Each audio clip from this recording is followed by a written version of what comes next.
Hey guys, Doug the Retirement Guy here. Got a review of YieldMax's MSTR Options Income Strategy, better known as MSTY. Now, this is a favorite out there, and we've gotten a lot of comments from the past ones that we've done. So we wanted to re-update it, keep you guys in the loop of what's going on. And before we get into that, I want to say thank you to all of our subscribers and definitely all of our Patreon supporters. Without you guys, we could not do these shows. So let's continue on. And if you want to be a supporter, go down in the description. You'll see a Patreon button. Tap that and follow through and become a sponsor of the show. So getting into this review here, MSTY is a well talked about fund. Everyone loves the dividends. You look down here, it's 71.83% that YieldMax posts. So it's a very critical, very big part of the a lot of people's retirement packages. So we're going to review it and see if this is as strong as it really is or if it's just made up and we got to watch ourselves. First off, we have to go through a notice to all the viewers. Past performance does not guarantee future results. The information provided in this video is for educational and informational purposes only.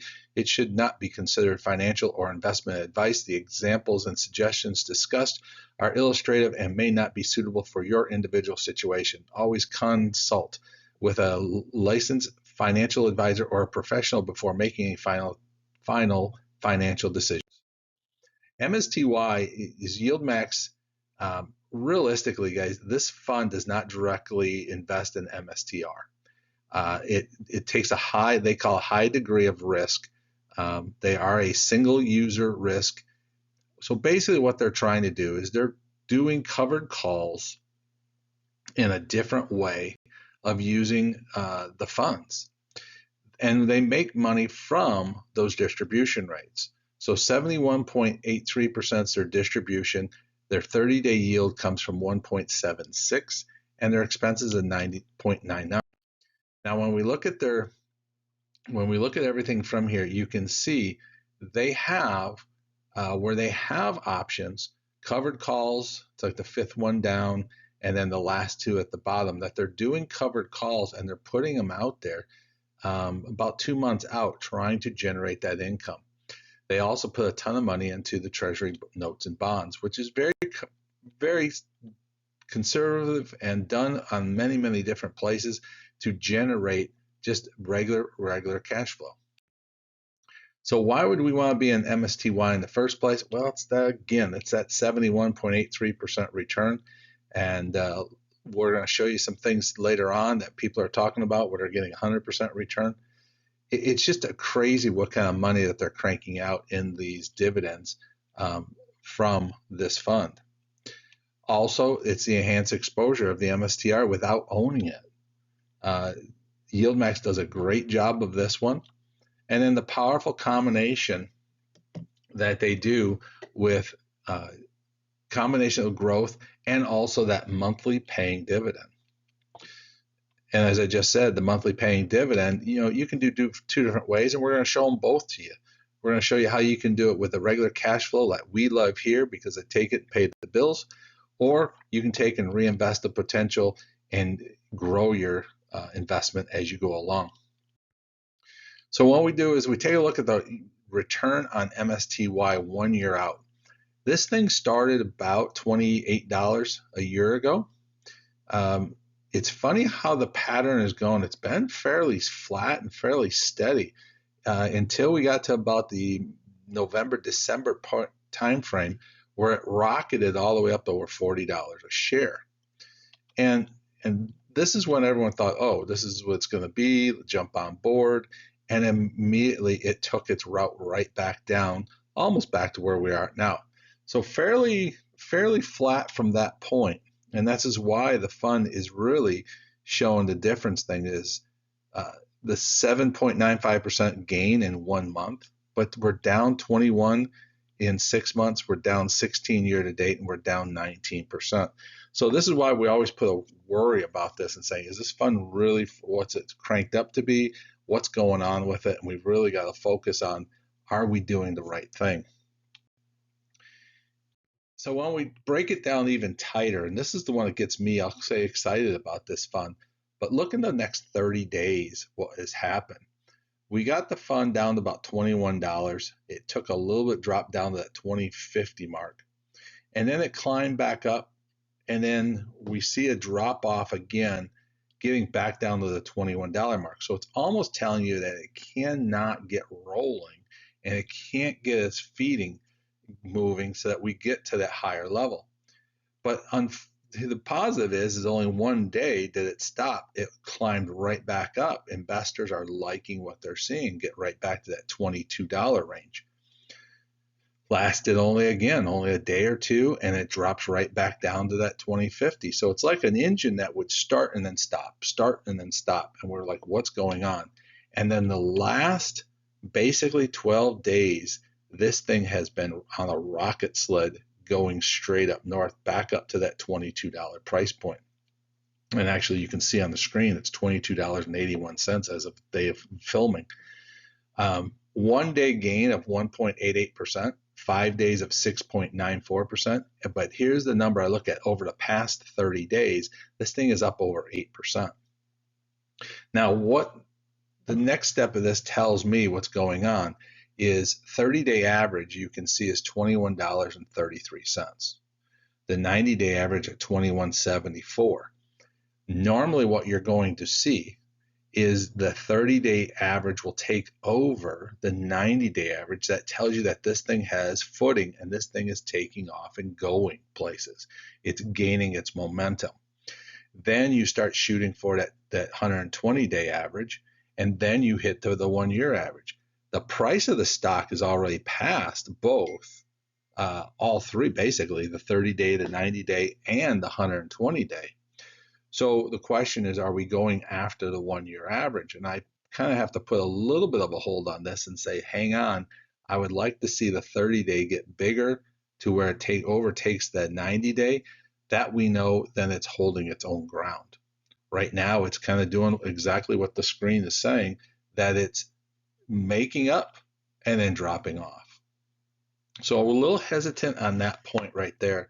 Is until I saw the 30-day go above that 21.74 price range, my gut says I wouldn't really be anxious to jump into it unless this thing takes a nice little spike, a little spur onto it. Now let's take a look at the dividend from MSTY. And there's a couple things here. I have to put on question and say what's going on and what do we need to do. First off, the average dividend is about $1.69 per share per month.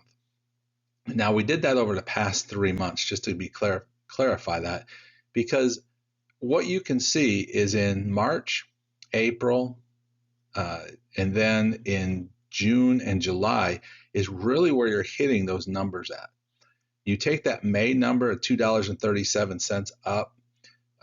You take the previous ones there at $2, but then you got the big $4 and the $3.90, I believe it was. So these are some big dividend numbers that I'm concerned about. Are we going to get those on a regular basis, or is it just a one-time deal? The annual dividend so far in the past 12 months is $27.59, which was 120% yield, which is phenomenal numbers. And especially if we can continue getting that, one share will pay for itself in less than 12 months. But overall, this thing pays a nice, healthy dividend, which is what a lot of people love, and we definitely like about it. We just got to make sure we're going to be on the positive side or the safe side that we're going to get this. So I would always budget for that base of $1.69 to that $1.23 range. Now, here's another big thing that's out there, and that's going to come from a misunderstanding of things. The dividend payout, this is noted directly from YieldMax on their website. The dividend payout, that most of the distribution on 7/07/2025 contains 96% return of capital and 3.14% of income. So now everyone we've seen a couple comments out there, people start panicking, they're starting going crazy. Oh, this fund is fake. It's just going to return your money back to you. And here's the misunderstanding it goes on to. The return on capital distributes the cash payments to the shareholders that are not treated as income. So they're not subject to regular taxes. Rather, they reduce the investor's cost basis by the amount of the distribution. So I know that's a lot to be said right there. And there's a lot of different things. So I put down this little example that we're going to have here. If you bought a stock for $50 and you bought 100 shares, you would have invested $5,000 into this fund. If that ETF fund pays out $800 in dividends, basically $300 of it would be what we call standard income that you would put on your taxes. You pay it as a standard taxes at the end of the year. The other $500 is return on capital, which reduces the investment. So your $5,000 will be now down to $4,500. The only time you'd ever have to worry about that is two areas. One is when if you sell the stock, then you're going to pay capital gain because you've reduced your initial investment onto it. Or the other side of it is if you start running out of investment, then you have a problem where they're returning more of your money, then you're paying capital gains on those investments.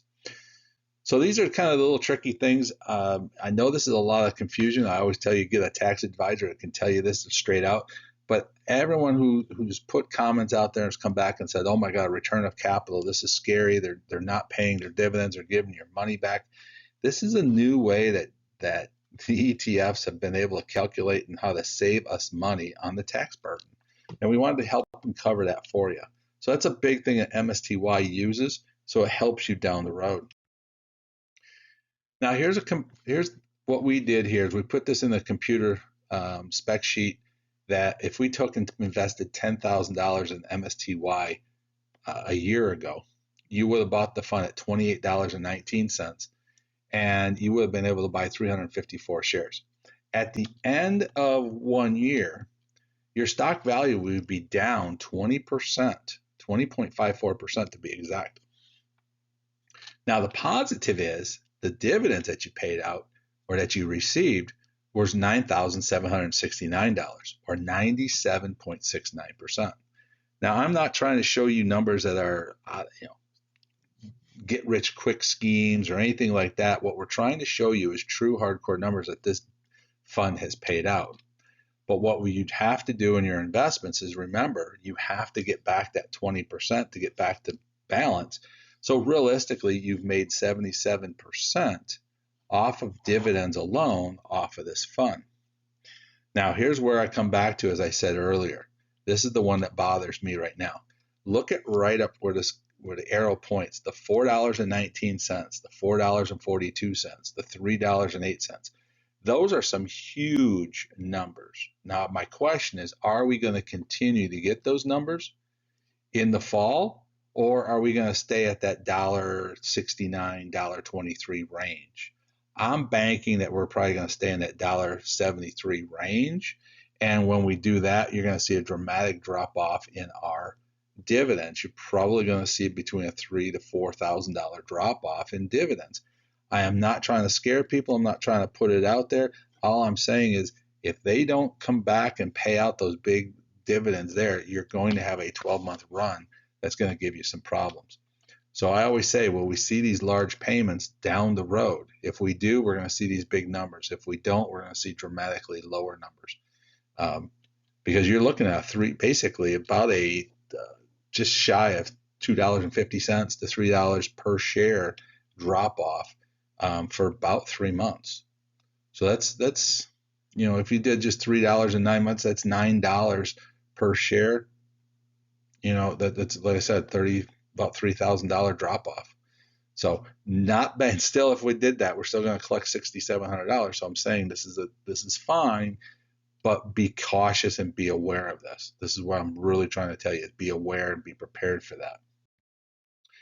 Now, this is something that comes from everybody. Everyone always asks me what would happen if I dripped this? What if I reinvested my dividends? And I'll tell you what, you can already see the answer at the bottom. You have gained $2,576 more by dripping. Now, question is, what is the dripping going to do? The last column shows you how many shares that you would buy if you took the entire dividend payment and repurchased shares. So you've gained a ton of shares over this whole package. So your return in 12 months would have been $10,291 total return of the fund. So that is your fund plus dividends less any losses or gains of the stock value. So you really would have had 102% gain if you just reinvested your dividends back in. Now, when I say 102, that means basically you'd have $20,000 into your account. You would have to turn around and sell half your shares to collect that $10,000 versus taking the dividends that you would have, that $7,000 in your pocketbook, and you could go spend it. But dripping definitely makes a huge difference in these kind of plans by gaining almost $2,500 more. So hopefully that helps people out who always ask what would happen if I dripped it.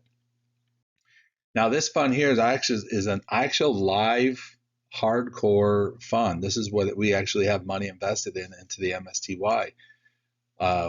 Like everyone else, we bought in 6th of 2024. We paid $29.23 on this fund. We have 342 shares, and we have watched our investment drop, as a lot of people have, and we've gotten down to, in 13 months, we've lost $2,771, or 27% of our net value. Now, the positive that we've come back with it is in 13 months, we've collected over $10,218.95 worth of funds. So that means technically we have gained more dividends than we actually invested in. So when we take out and balance ourselves out, we're basically at a 74% gain, or $7,400 in our fund so far, even with us buying at that $29 level. Now, do I like seeing a 30% drop in value? No. But that's is with the gamble you take with getting the dividends. And again, I tell you, is as long as we can get those big dividends back in those few select months, we'll do this again. If not, we're going to restructure this to where we can work off of that $1.63. So this is where it makes huge for us, saying, hey, we're in the game just as much as everyone else. We're not the perfect stock pickers, but we have some good ideas of where things are going to be. And I think this fund's going to recover here really, really well over the next 12 months and probably get us back up to that 12 month average, which is about $25 a share. So is MST a time to buy? I personally think it is. And I'll I always have to say, I'll put an asterisk with that one. Is it time to buy? We're not seeing the averages play into the game as I want to see. And we're seeing right here the 30-day at 21.33 and the 90-day at 21.74. It hasn't caught that yet, which is normally a buy signal for myself. So I'm thinking we're going to be slightly ahead. The asterisk I give you is I'd probably wait for the next little drop. I expect to see a dip in this thing probably in the next 2 weeks. We're going to see a little dip that we can get to that maybe the $21 range, maybe low 22s that we can jump on and maybe save a little bit of money. But as you can see, we're trying to hit, we're really going after that 120-day mark across the board, or that 365-day mark of 25.64. So these are the numbers I look at, the targets that we're shooting for, and I believe we're going to get to that 25.64, but it's just going to take some time to get there. So is MST good for a retirement account? And this one will probably throw you for a loop, and I say maybe. And why do I say maybe? Well, first off, the dividend looks great at 97% over the past 12 months, but it's a 20% loss, which is extremely high. So you're really only netting a 77%. This is not a fund that you can just set and forget it. You have to keep your eye onto it. You have to make sure that if this thing starts to drop, that you're prepared for that, or that you're prepared to pay back your dividends for your losses. And if we don't get those big dividend payments back, that you're going to be able to work off of the lower number. So it's not saying that this is not good for a retirement account. What it's saying is you have to do some extra work. And if you have a professional, which we highly suggest you do, they will work with you on this. If you're doing it on your own, you just got to do a little extra paperwork and a little extra keep an eye onto it to make it work. So guys, this is Doug, the Retirement Guy. If you like what we're doing, give us that thumbs up. If you're not a subscriber, please join us. It doesn't cost you anything. Be a part of the group. And leave any comments. What's your thoughts about the whole pasta? And we'll go from there. We'll see you guys next time.